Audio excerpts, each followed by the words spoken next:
Depending on your definition of spoilers, this video may contain spoilers. Nothing too major though, in my opinion. Yeah. Oh my god, hello everybody. It's been a while since I've done one of these, discussion type videos, and it's been even longer since I said I was going on a Final Fantasy marathon and I'd be playing a bunch of the Final Fantasy games, and then I just didn't. I got distracted by a few things. Just by other games coming out, other games that I just randomly decided I wanted to play one day. You know how it is, you know how backlogs build. But I finally got to completing Final Fantasy VI, the beloved sixth entry in the Final Fantasy series that, for a lot of people, was their first. And what got them into Final Fantasy, what got them into JRPGs way back on the Super Nintendo when, I bet you didn't know this, it was released in North America as Final Fantasy 3 because they skipped 2 and 3, and then released 4 as 2, and then they skipped 5, and then, they released 6 as 3, and then they just skipped right to 7, isn't that silly? So yeah, this game is super beloved. It seems that if your favorite Final Fantasy isn't 7, there's a really good chance it is 6. So I went into this with very high expectations, and were they met? I guess you'll have to find out. One other thing, I actually played the Game Boy Advance version of this game, because a while back, Yami no Senshin, of Farm Fucks fame and such, he was looking to get rid of some old GBA games that he had, and he was like, hey, I got these GBA games, and you're talking about the GBA, you want them? I was like, yeah, sure, I'll take a look at what you had, and then it's like, these are all, like, really valuable and good games. It's like he gave me Pokemon Sapphire, both Golden Suns, fucking Minish Cap, and amongst them was Final Fantasy VI Advance. So first of all, if you're listening to this, Yami, thank you so much. You are the reason I was able to play this game.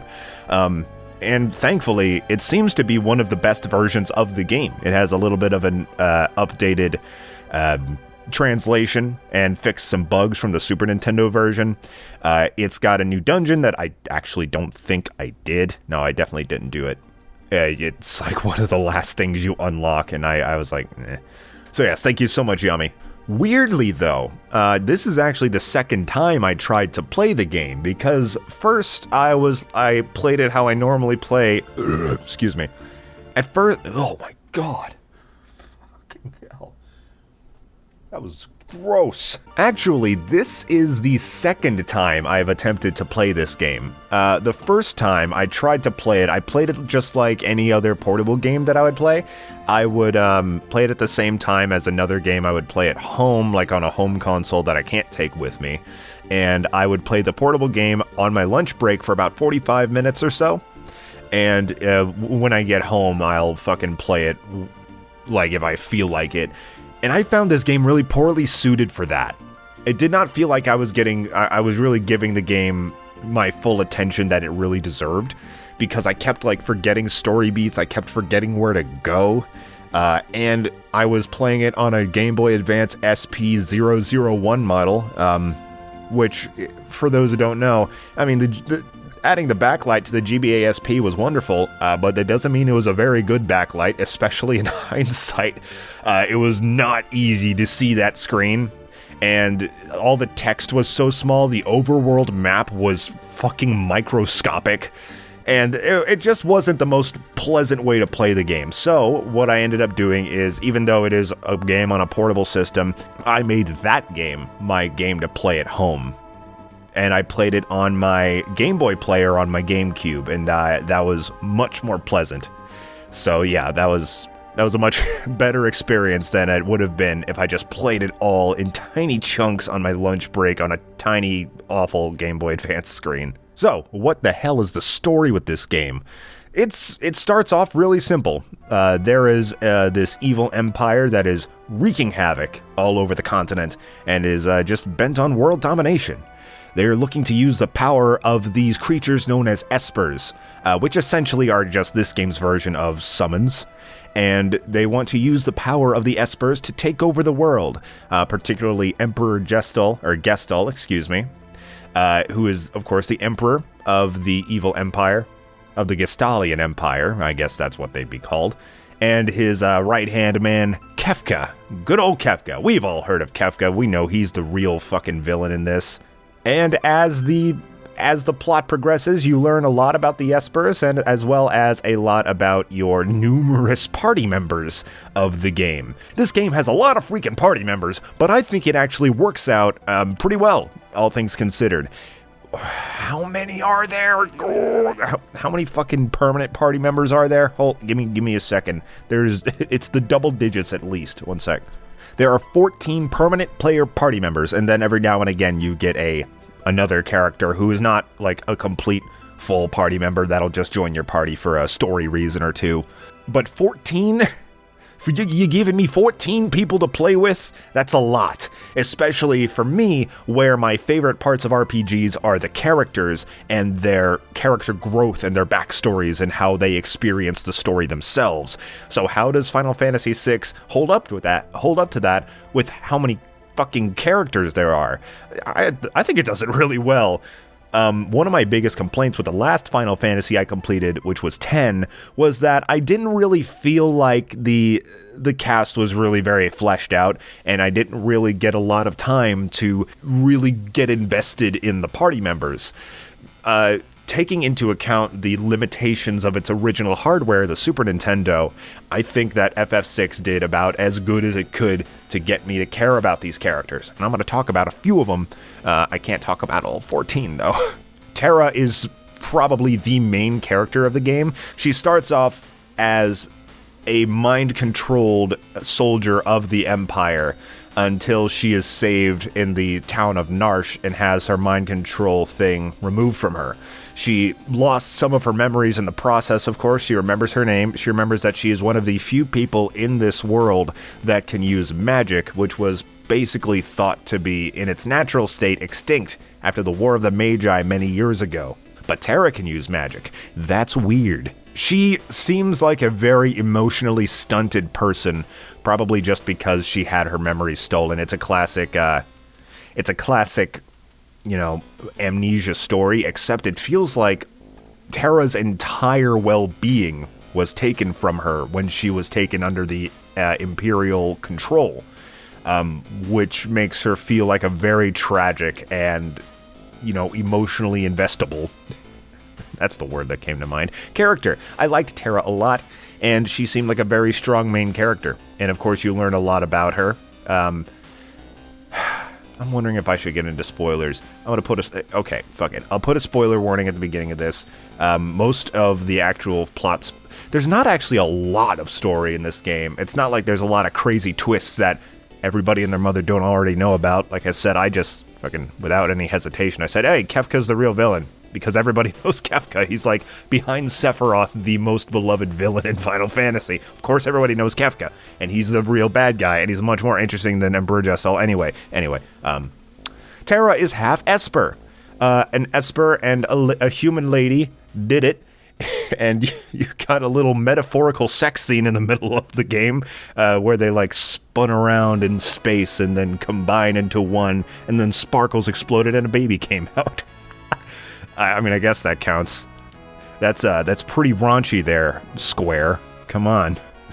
Children play this system. And because she's half Esper, that's why she can use magic naturally without being like having it like forced onto her, which is the only way that you would be able to use magic, like some artificial magic being implanted into somebody or into a machine that they would use, because this game has a very steampunk aesthetic. But yeah, Terra can do it naturally, and she is really great. I like her. I think I've already said that. I'm just rambling at this point. You also meet Locke, who is the thief of the game, who is probably my favorite. I don't think that this is an unpopular opinion at all. I think that I haven't done my research, but I would imagine a lot of people consider Locke to be their favorite character. He is very cool. He's one of those guys, it's like he stays serious. He makes a quip every now and again. He's a little funny every now and again, too. And he's got a really emotional story about how he was in love with this girl, but she lost her memory too, and he was forced to leave because she didn't remember who he was. All she could remember is that her parents did not like Locke, so Locke felt it necessary to leave her life, and that is fucking tragic. That is sad. That is some sadness. That is some 16-bit sad right there. I was kind of skeptical on how much emotion I was going to be feeling going into this game, because, I mean, it's not that the graphics are bad, or it's not even like the limitations of, you know, the memory you could put into a 16-bit Super Nintendo cartridge back in the day, but it's just that back then, storytelling in games was not a very important part, even in games that had a bit more story than others. But this game, it feels like it was very revolutionary because it put so much focus and so much care into the character building, especially when there are so many characters that you have these story beats that you run into throughout the game, you remember them, and you really feel that connection to these characters. Nowadays, that's standard for any story-based game, but having this in 1993?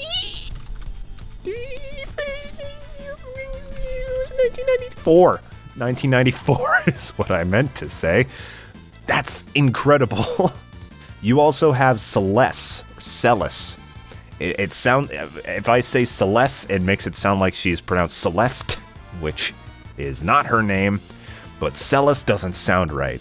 What the fuck is it with RPGs at this time and having names that have like 8 different pronunciations and any of them could be right? Fucking Chrono Trigger had this with both Isla, Ayla, and Marl Marley. Like, come on here.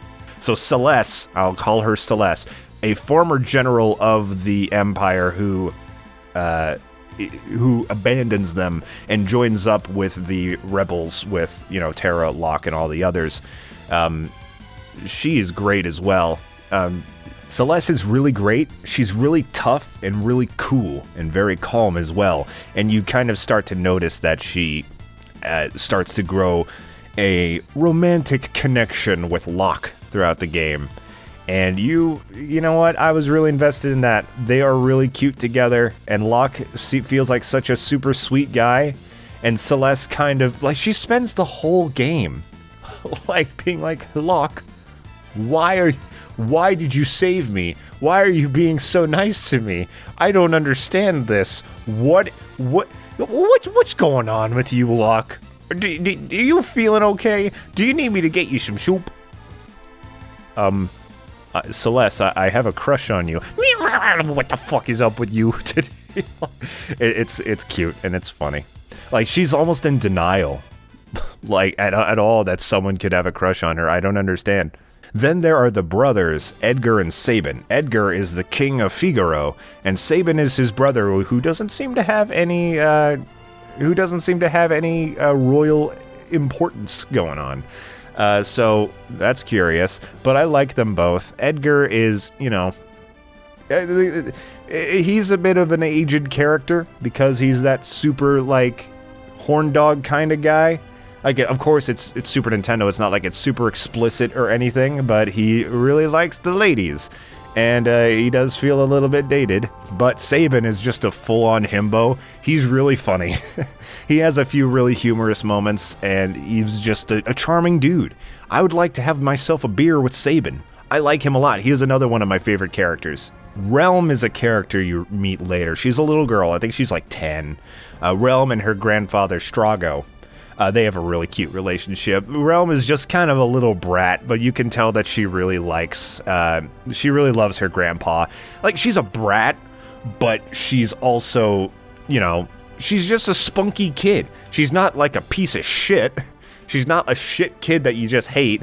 I think I think Relm is a really cute and funny little girl character. She was a lot of fun to, you know, talk with and see her interact with her doofy granddad. Because, you know, every now and again, like, he'll do something silly and Relm will just get on his case about it. Strago himself is just kind of an old guy.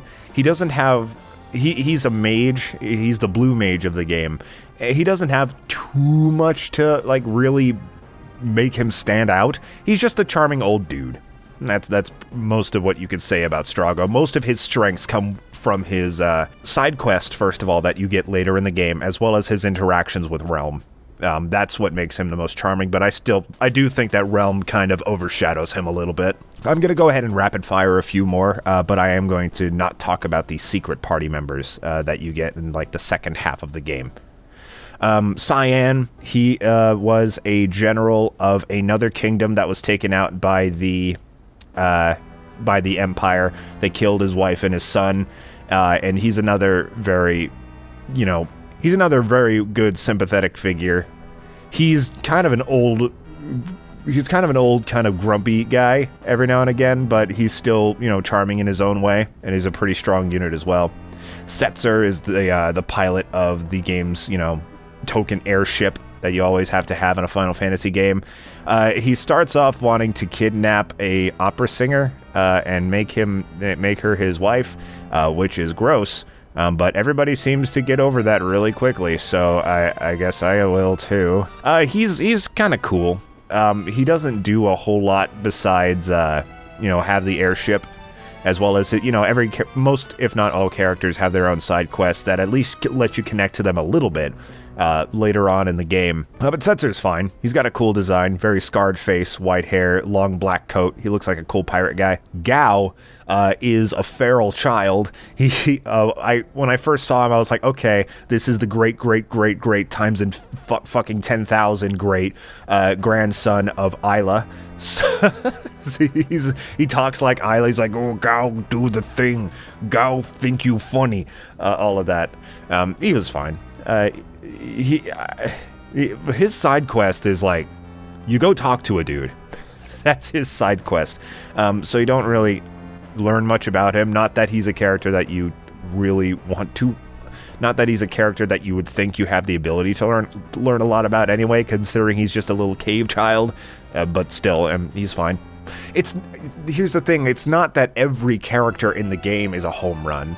It's that the ones that really should count are home runs. Your Terras, your Locks, your Celestes, your Realms, your Edgar and Sabin. They are all really great characters, and they're the ones that you spend the most time with, so you end up just loving them. They're great characters with great backstories to them, with great side quests that you experience as the game progresses. Good shit. Good characters. Definitely I liked this cast more than that of 10, though I don't think I like the cast as much as 7. That's a really difficult task to beat, though. 7's cast, they're famous for a reason.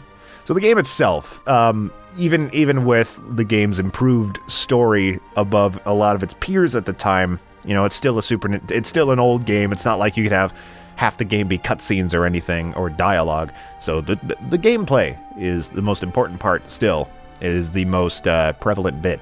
And this game was a lot of fun to play. I thought it had a really good gameplay loop.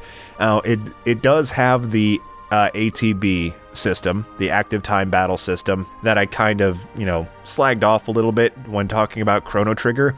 I think that I might finally be getting fully used to the ATB battle system. That's redundant. That sentence had some RAS syndrome. What is that? Look it up. Maybe look it up on your phone on the way to the ATM machine. That's a tangent. Anyway. But yeah, I was getting used to the ATB system. Mostly because every character, they kind of fit into their own role, and I found myself just kind of using that character to do the same thing very frequently. What helps in that case is the fact that the first half of this game, most of this game actually, I found to be pretty easy. The first half of the game, I didn't struggle at all. I think the only time that I really had any difficulties in the first half of the game was when really early on, when I was still getting used to the battle system and all of that, and what every character is best at and what they do.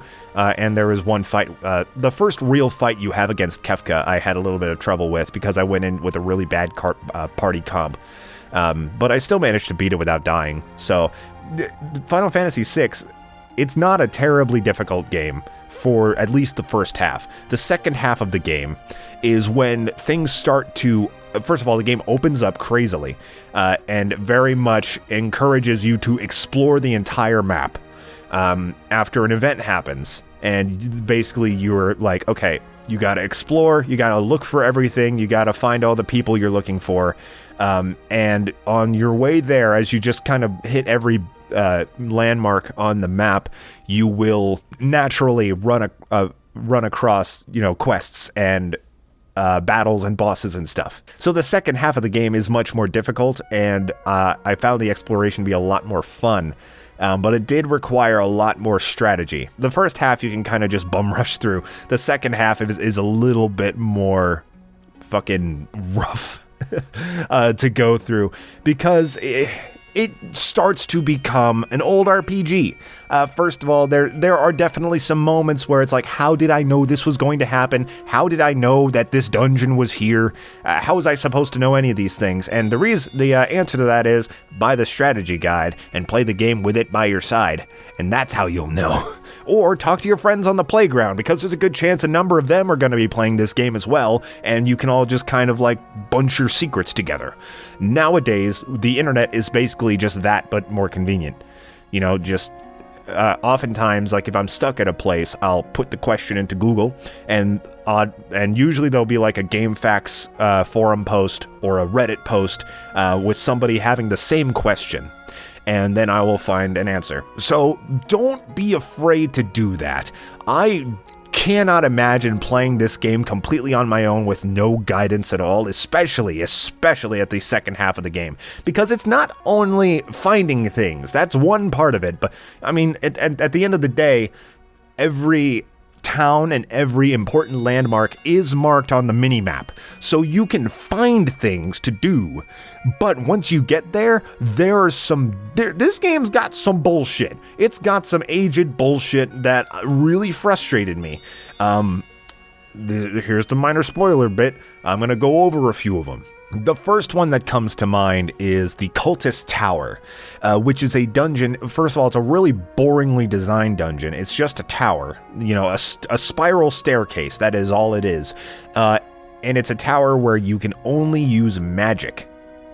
You cannot use physical attacks, and what confused me and surprised me is that you could also not use any like magic-based special abilities that other characters might have. For example, Strago, he basically has inherent spells and the ability to learn enemy spells, but that is a separate menu from the magic menu. So even though it is indisputably magic that Strago would be using in this case, Strago cannot use those abilities in the Cultist Tower. I thought that was really surprising and got a little bit stupid, but it did make it more challenging in the end, so I guess I kind of see why they did that. But let's back up a little bit here. I'm just kind of hopping all over the place, I know, but let's back up and talk about magic. So throughout the game, you find these stones called magicite, or magicite, probably magicite. Fucking 90s RPGs and their pronunciations. So here's how they work. First of all, they contain a summon, just like, the ones you're used to in Final Fantasy. They summon like your classic summons. You got your Ifrit, you got your Ramuh, you got your Shiva. I'm sure Bahamut was somewhere in there. I never found him though. But it is not only that. When someone is holding a piece of magicite, each piece has its own spells that if your character holds them for long enough, they will learn that spell, and every character has the ability to do this. Basically any character can learn any magic spell that you want them to learn, which is awesome. I thought that was really cool, but here's the problem. I didn't realize exactly how it worked at first, and that is entirely my fault, and I want to share that. At first, I thought that once you learned a spell from a piece of magicite, that you would need to keep that magicite equipped in order to use that spell. That is not the case, and I didn't realize that at first. Once a character holds a piece of magicite for long enough for them to learn the spell, they keep that spell forever, and they always have it even if you equip a different piece of magicite. That's very convenient, And which is kind of why I didn't think that was the case. I kind of thought it's like, oh, you powered up this magicite, you better hold on to it to keep that spell. And really, this is just me being stupid, because the spells are still there, and very obviously there on the magic screen when you're battling. But like, I don't know, it took me a while to try them, because I thought my brain was like, if you select this, it will say, you don't have the magicite equipped, and then skip your turn. Because I guess I just have this like mindset that old RPGs are fucking brutal and hate you. They hate you. They want to kick your ass after school. That's why they exist. But in some ways, this game is that, and I'll get into that once I end my tangent, which may be hours from now. But no, you keep the spells, which is very good, and it leads to so many characters having such crazy spells. Like, you can just pile them all on top of one character, you can spread them out, or you can pile them all on top of everyone if you have the time. I didn't. What I did, well, most of the offensive spells I taught to Realm, because Realm is so strong. She is wacky strong. And certain magicite also gives you a bonus to your stats when you level up. Like, certain ones will increase your how much HP you gain per level up, how much your magic goes up, or your strength. So you can just kind of have Realm increase her magic like crazy. There's an item that you get later in the game that lets you cast a spell twice per turn.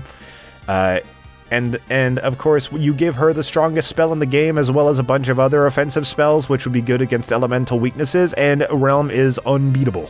She is crazy. Where was I? Oh yeah. Tangent over, we're getting back to the cultist based now, the Cultist Tower. So yeah, it's a spiral staircase, you can only use magic. You need to kind of really prepare very heavily if you're going to go into this, because, you know, not all of your characters, even if they know magic, they're not always prepared to take magic very easily. What I ended up doing is I gave everybody reflect rings, and this is necessary, if not mandatory, later, because the higher you get in the tower, the harder the enemies get, and eventually enemies will have inherent reflect on them, so you can't use physical attacks to hurt them, because, you know, those moves are just banned. And then if you try to use a magic attack, they will reflect it back at you. So what you need to do is attack a teammate that has reflect, so that it reflects off of them and onto the enemy. Moves don't bounce like back and forth at all. So once they bounce off of one person, they will attack whoever is on the other side of the team where it lands. They do tell you about this. There is like a tutorial house early in the game, and one room goes over some advanced techniques, and they did talk about this, but, you know, this was like 30 hours later, so I forgot. So I had to do that. And then once you get back to the top, you get an item, a really good item, and then you have to fight a boss. The boss at the end does the strongest spell in the game, and basically, unless you're crazy overleveled, all of your party members will die, because this move cannot be reflected. So you need to make sure one of your teammates knows the spell Re-Raise, which, once cast on somebody, will automatically revive them once they die. If you don't have that, you will lose all of your progress you've made in this dungeon, and you will need to start from the beginning, because this dungeon does not have any save spots. Jesus Christ. And then after you do this, after you successfully beat him, there's no escape either. There's no, like, at least I didn't see one. Maybe there's one on the roof that I didn't take advantage of, but teleport doesn't work. Teleport, of course, lets you leave a dungeon and return to the overworld, but I guess this technically isn't a dungeon, it's a building, and because of that, you can't use teleport. So I had to walk all the way back down, again with no save point, with some enemies that are not difficult, but they can be tricky if you do not really pay attention to what you're doing. And then I had to go all the way back down to the bottom of this tower, head to the overworld, and then save. Really, once I learned the re-raise trick to the final boss, that was the most going back down was the most stressful part of this dungeon, because I was like, oh Jesus, I really hope I don't make a mistake and end up having to redo this whole dungeon for a fourth time, because it took me 3 tries. First I went in, I was just unprepared, I didn't realize how it worked. Second time I went all the way to the top, I got killed by Ultima. Third time I used the re-raise and then made it all the way back down. That was some bullshit. that was some rough stuff. Another dungeon, this is going on for, I'm babbling. Another dungeon that really kind of, this is mostly my fault, and this won't take nearly as much explanation. There's this dungeon where it's actually really interesting. It's kind of almost like a roguelite dungeon. You walk in and you see this talking treasure chest. It's like, hey, yeah, you, I want some coral. Give me some coral, and then I'll let you by so you can fight the boss. All right. So what you do, this is actually cool. You step on a button and you're teleported to one of a large number of random rooms. And in that room, you'll find a treasure chest that has a random number of pieces of coral in it, ranging anywhere between 1 and 5 pieces of coral. You need to get 22 pieces of coral in one run and then give them all to the treasure chest all at the same time in order for him to pass. That's actually cool.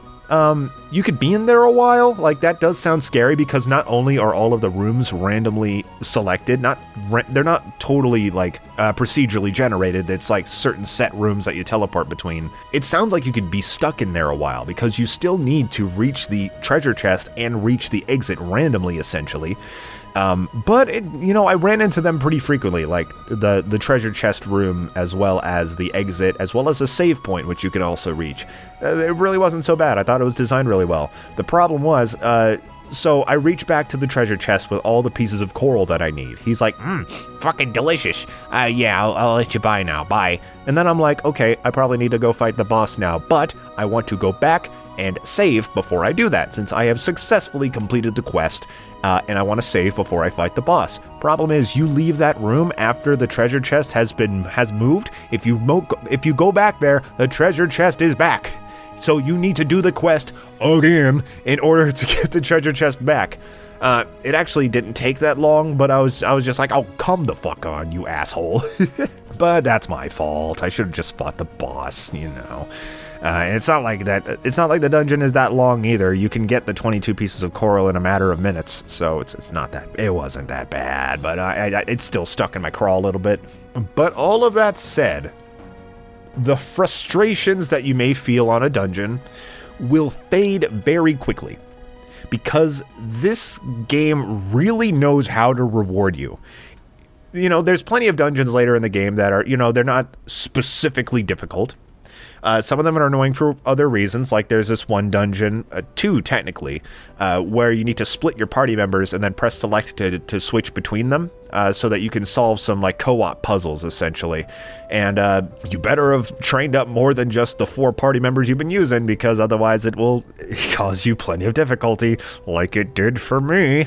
But it's always worth it to go through these dungeons. You always feel heavily rewarded and like your time was really spent properly going through them. At the end, you'll fight a boss, which, most of the bosses actually I found were pretty easy. Even if the dungeons were difficult, the bosses were rarely a problem, mostly because, again, I found the best spell in the game. And this is one of those games where once you find that, you're kind of set. But if you're going through a difficult dungeon, you just know there's going to be a really, really good item, really good weapon, really good piece of armor at the end of it, and everything will be okay. I can't tell you how many fucking times near the end of the game I was just like, God damn it, I can't believe how fucking long that stupid dungeon took me. God, that was stupid. It sucked. Jesus Christ. Ugh. Fuck this game. That was really fun. What's next? Like, that is my consistent feeling throughout this entire game. Like, I was so frustrated by so many of the dungeons, but the second they were over, I was right back to loving this game. Is this how kids felt in the 90s? Because, I was born in 95. Even if I wasn't, I didn't play RPGs that much anyway. Like, you just feel so rewarded the entire time that finishing a fucking rage-inducing dungeon, one that's like really irritating. It's like, oh God, the save points are so spread out. I don't want to have to replay all this again, but I'm almost at the boss. Here we go. Oh, and then you finish it and you get a good fucking item or a good piece of magicite. All of your problems melt away. This is probably one of the most, in terms of like challenge and strategy versus reward, this is one of the most rewarding games I've ever played. It made every problem I had with it almost moot, because at the end of every dungeon, I was immediately back to that feeling of fun. Because it's like, oh, I can't wait to try out this thing I got from this fucking asshole dungeon. That won't work for everybody. Because, you know, I did spend a fair bit of the last half of the game kind of angry and irritated at a lot of what I was doing and having to, like, learn. But I just kind of forget that. I don't feel like I wasted my time at all. Like, even though some things did take a while and then I ended up losing a lot of progress, like, in hindsight, I almost feel none of that. And, you know, that leads to a really fucking positive experience I had with this game. So that's the general game design. I jumped all over my bullet points. There's a few things there's a few other random bits that I wanted to talk about. I just realized I didn't really talk about Kefka at all, because he's such a beloved Final Fantasy villain. I didn't really get into him much. I liked him. Well, no, I didn't like him, which means I liked him. That's the way it goes with a really, like, fucking evil bad guy like Kefka. It was difficult for me to get really behind him because of just how inhuman he felt, but that's part of the point. One thing that is not, like, fully explained, I had to wiki it. This was probably mentioned at some point in the game, but they didn't spend a lot of time on it. Kefka was experimented on by the Empire, and because of that, he left the experiments with a completely warped mind and, like, a sadistic personality and dressed like a clown. I think that was just a side effect, like, oh yeah, side effects of this experiment may include clownitude. And that's from what I understand, that's mostly his backstory. You know, I always prefer a sympathetic villain, a villain that you can relate with, and you can't relate with Kefka, like, at all.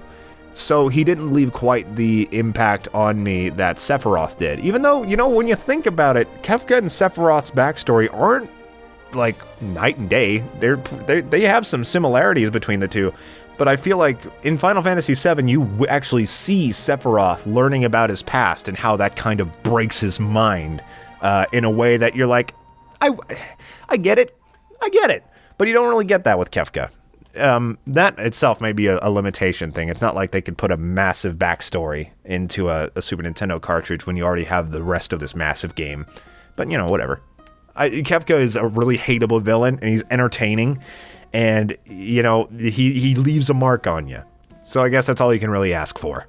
So as I said earlier, I played the Game Boy Advance version of this game, which seems really close to definitive, because, you know, it's got all of the same graphics as the Super Nintendo. They're kind of lightened up a little bit just to, you know, make up for the Game Boy Advance's shitty screen, which is odd because this version came out in, like, what, 2006? And the GBA SP and the DS were both out for years at this point, with much better screens than the original. But I guess, you know, it's just to make up for anybody who's somehow still playing an original model GBA in 2006. I've heard complaints about the music in this version. You know, I'm going to talk about the music as a whole here in a second, promise. But, you know, I didn't ruin the music. I listened to some of the original tracks after I beat this game because I didn't want my opinion tainted while the game was going on. And I'm like, yeah, the GBA music is technically worse. It's really loud and a lot more compressed, and it's got those fucking Pokemon Ruby and Sapphire horns going on. But it didn't sound bad. Didn't sound bad at all. It's really difficult to make these fucking incredible tunes sound bad. That's right, ladies and gentlemen, it's time for another rousing edition of WoW. Insert Super Nintendo JRPG here, has one of the greatest soundtracks of all time. We talked about that with Chrono Trigger, like it's a crazy cliche that you just have to say when you play a game like this, but it's true anyway, and it's back here with Final Fantasy VI, and Nobuo Uematsu is just going fucking ham on this cartridge. He eats it, he poops it out, and it comes out as fucking incredible tunage. Woo-wee! What am I talking about? Wow. Holy shit. This game's music is great. You've been hearing it in the background. I don't think I'm going to, like, do what I did with Chrono Trigger and play, like, bits for you. But just know, let's see, the theme in Zozo was a fucking banger. incredibly good, bouncy, like jazzy tunes. I loved it. The Magitech facility, really clanky, clunky industrial sounds that really added to the like sinister and mechanical atmosphere of the game. Easily, like no contest, my favorite Final Fantasy battle theme I've heard so far out of 7, 10, 10-2. You know what, I'm going to talk about 10-2 a little bit at the end of this video. I really should. And 6, easily my favorite. Incredible battle theme. I never got tired of hearing it. That fucking genius riffage right there. Loved it. The final boss theme that you fight with Kefka, what the fuck is it called? Dancing Mad? It's 17 minutes long. Hot take. One-winged angel, stand right here. One-winged angel is still better. No, I'm sorry. Dancing Mad is really good. It's really good. Don't get me wrong. One-winged angel is still better. Come at me. And one last thing I want to plead with the entire universe at. Plead at the entire universe with. That's what I meant to say. Sweet baby Jesus. Port the Pixel remasters to consoles. I don't like playing games on PC, especially if they're older games like this that I would just be sitting at my desk with a controller with. That feels weird. I grew up in a Mac household, a shitty Mac household, come to think of it. My dad just used it for work and it wasn't very good, even for games made for Mac, which is not a lot of them. Sitting on a couch in front of a TV with a controller in my hand is my preferred way to play video games. The Pixel, I've seen a little bit of the Pixel remaster. I started watching Wooly Versus play through it a little bit, basically right after I finished, because I've been wanting to watch his LP of it, because it's his first experience with the game as well. He's playing the Pixel remaster. It looks great. The music is incredible. It has been remastered so beautifully. I want that on my Switch. I want it on my Switch. I'll even take it on fucking PlayStation. I don't care. If you port Final Fantasy VI Pixel Remaster, and I assume the rest, it'd be weird to only do it with 6, but I want 6. If you port that to a home console, I will buy it and I will play. I would drop everything to play Final Fantasy VI again in the Pixel Remastered version. If you can't tell, yes, I fucking loved this game. It absolutely lived up to the hype of one of the best Final Fantasy games ever. Like such a beloved, crazy beloved game I've heard absolutely nothing but good things about. It lived up to every bit of it. I loved the characters. I loved the world. I loved, fuck it. I loved Kefka. I loved the villain. I loved the general gameplay loop. And any frustrations I had kind of melted away once I was rewarded very handily for all of the hard work I put into playing this game. And after 10 and 6, like, I think I've finally gotten the idea of how to play a Final Fantasy game. You know, it takes a little bit of effort. It takes some readage. You know, you're not going to be able to play the game super efficiently just by going off of your own knowledge. You need some help. You need some help from a friend or the Excuse me. You need some help from a friend or the internet to get you through the game. And you know what? I was okay with that. Whenever I was like, what the fuck am I doing wrong here? I looked it up and I found out. And I didn't have an issue with that. You know, that's not going to work for everyone, but I definitely recommend. If this is really kind of on a similar level of Chrono Trigger, where it feels like it's aged really well. It's not the most cryptic or brutal game ever, but it's still got more of that than Chrono Trigger. I was really spoiled by that game. And that game is still, I consider, to be the best starting point for 90s early, like 16-bit JRPGs there is. So, you know, if you liked Chrono Trigger, play Final Fantasy VI. I feel like you're going to be really satisfied. And that's about it. That's about it. Thanks for watching, but I guess I'm not done here. I got a few more things to say. As I said, like kind of off the cuff earlier, I wanted to go ahead and talk about Final Fantasy X-2 very briefly, because I said at the end of my Final Fantasy X discussion that I would try out X-2, and see how I like it, and if I like it enough, I'll play through it. I got about 10 hours in. I like a lot of things about that game. I love its style. I love its music. I love how it kind of makes Yuna a bit more of an interesting character, but I was not crazy about the general combat or the mission structure or the plot. So I got about 10 hours in and decided, I'm going to play something else. I may pick it back up again later. It's definitely not a bad game, but I had a hard time with it. So that's that. Thank you for listening. So finally, part 2 of my Final Fantasy marathon that took 7 months to get back to.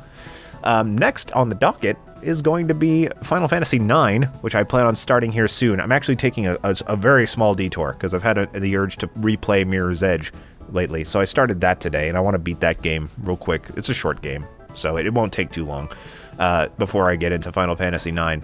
I won't be doing a video on that, though. You want my opinion on Mirror's Edge? It's good. It's cool. It controls about as well as it could, but it's got a hell of a learning curve, and it pisses me off sometimes. So, Mirror's Edge, it's good. In addition to that, I am also right now playing through Fire Emblem Warriors 3 Hopes. I've been playing that since it came out. I actually have a lot to say about that, so I would say you can expect a discussion video on that game as well. What I'm probably going to do, because it's a lot longer than I thought it'd be, there's a lot of game in here, I'm going to play it up until Xenoblade Chronicles 3 comes out, because I'm like 35 hours into one route, and I don't feel like I'm near the end either. So I'm probably not going to beat the whole thing before Xenoblade 3 comes out. But once I get pretty near that point, when that game comes out, I'll record a discussion video about it. I have a lot to say. All right. Thank you for joining me on this fucking hour-long discussion about this incredible fucking game. What do you think about Final Fantasy VI? How does it hold up against the other Final Fantasy games you played? Is it the only Final Fantasy game you played? Let me know in the comments. Let me know if I'm wrong on anything. Let me know if you should stab me for thinking One Winged Angel is still better than Dancing Mad. I don't know. See you when I talk about Fire Emblem. Bye.